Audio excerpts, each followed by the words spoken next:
Jasper Mabhena ndakuimba zvakaunganidza pa fanipapa nemazep next ndopamura una kuti ngoma ndotobheka imakex ende vachatondipa mamax muri mugeto kusvika vakawanza ari matax kana ndakabata bepa jeregirini vazigume kuti ini ndiridze mushini pamunonoona kuti ndotonda newini inzwanini kunge sango saka ndatimisa frisi pamunoziye kuti ninandiroke majusi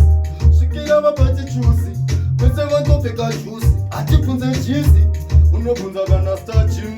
iyanokutuna kutoti inini ndine mudzimu ndiri wane ndiri timu bvunza mase bvunza rei komanda kudapedisnei ini ndakubata bhutsu ishu ende ngoma dzandoiva isu pamurotoona ndiri mumwe munhu asina muganu ndodiwa nevanhu garai mavakoka movakola kana vakapiswa vovatengera kana coca-cola tobva tapaudza vese chavabata gola kana ndisina kafoneka kamotola niwezanga ndisipo kana vakagaya kundikika kunge bo ndopamuroona kuti iwe chiita so mira ndite so ukabvunza teya variko vari kupi vainditeya totobvunza kaya vainditeya indezisa mndatotsasamveya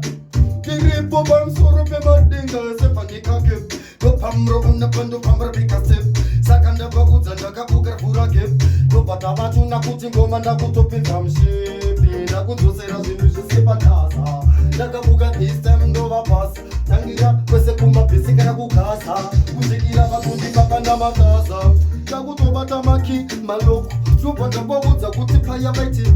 rasta unoke uitenoko bati ndakanouya inini andinonoke kunonoka pato kunonoka kana wanonoka iwe unotonoka handibve ndabroka panikandadzoka kunge ndakabuka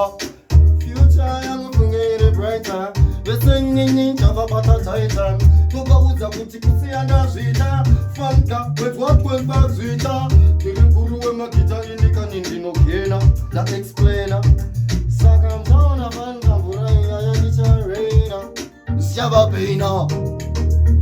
zvisei bvunzarei neneudepi filamasi nyangwe upe musi stadium nonzi Jasper Mabhena